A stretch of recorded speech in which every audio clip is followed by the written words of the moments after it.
네, 뉴스 Q&A 시간입니다. 오늘은 자살보험금 논란에 대해서 이야기를 해볼까 합니다. 자살보험금을 지급하느냐 마느냐, 더 나아가서 소멸시효가 지난 자살보험금은 어떻게 해야 되냐, 법원과 금감원 그리고 생명보험사들의 현재 입장도 각기 다른데요.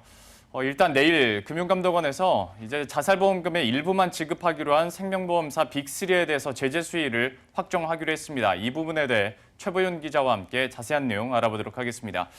최보영 기자, 우선 이 자살보험금 논란이 언제부터 일었는지부터 좀 순차적으로 설명을 하고 현안들을 체크해 보도록 하죠. 네, 시작은 보험사들의 잘못된 약관이었습니다.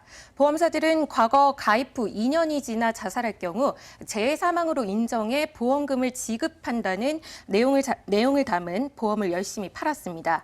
이후 이 부분이 문제가 되자 뒤늦게 약관을 고쳤지만 이미 280만여 건이나 팔려나간 뒤였습니다. 보험사들은 보험금 지급 사유가 속속 생겨나자 자살은 재해가 아니지 않느냐라며 버텼거든요. 예. 그런데 이에 대해서 법원은 지루한 공방 끝에 자살을 재해로 보기 어렵다 해도 보험사들이 약관에 따라 자살보험금을 지급해야 마땅하다는 판결을 내렸습니다. 이렇게 논란이 일단락되는가 싶었는데 보험사들이 소멸시효를 문제 삼으며 2차전에 들어갔습니다. 네. 보험금 청구 시한인 2년인 지난 건에 대해서는 자살보험금을 지급할 수 없다는 건데요. 법원도 이 부분에 대해서는 보험사들의 손을 들어줬습니다. 하지만 금감원은 보험사들이 애초 줘야 할 보험금을 주지 않으면서 소멸시효가 지나갔기 때문에 이와 상관없이 자살보험금을 전액 지급하라고 보험사들을 압박해왔습니다. 그러니까 이제 약관에서 시작된 문제가 소멸시효라는 것까지 겹치면서 어떻게 보면 논란이 정말 꼬리에 꼬리를 물고 지금까지 온 거 아니겠습니까? 네, 사실 이 과정에서 체력이 약한 중소형사들은 진작에 백기를 들었습니다. 예. ING생명과 알리안츠생명 등 대부분 보험사들은 금감원의 제재가 내려지기 전에 소멸시효와 상관없이 자살보험금을 전액 지급하겠다고 밝히고 예. 지금까지 주인을 찾아주는 작업을 이어가고 있습니다.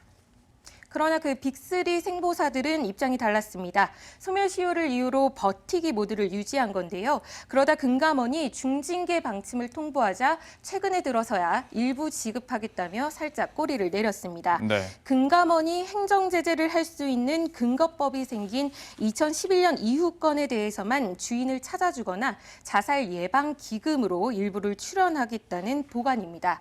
빅3가 이렇게 지급하기로 한 금액은 1,000억 원 규모로 회사별로 각각 미지급액의 20% 안팎 수준에 불과한 것으로 나타났습니다.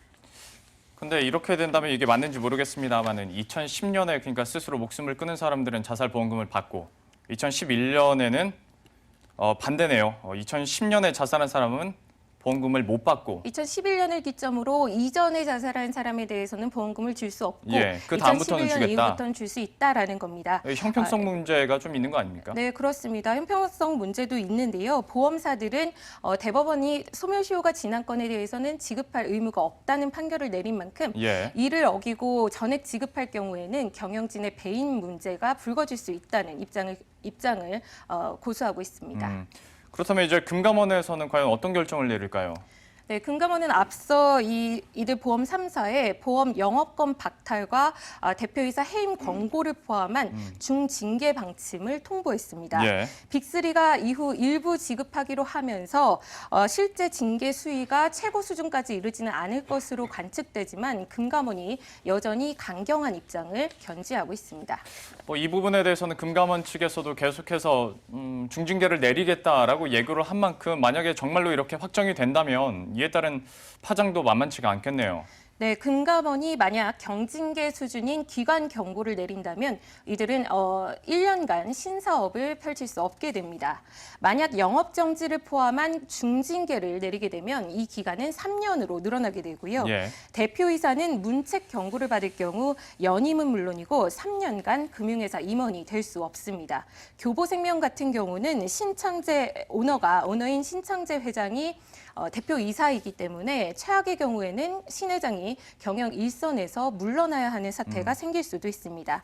제재심의 결과에 따라서 경징계의 경우는 금감 원장의 정결로 확정되겠지만 중징계가 내려질 경우 금융위원회로 넘어가야 하기 때문에 최종 결정까지는 또 한 번 진통이 예고되고 있고요.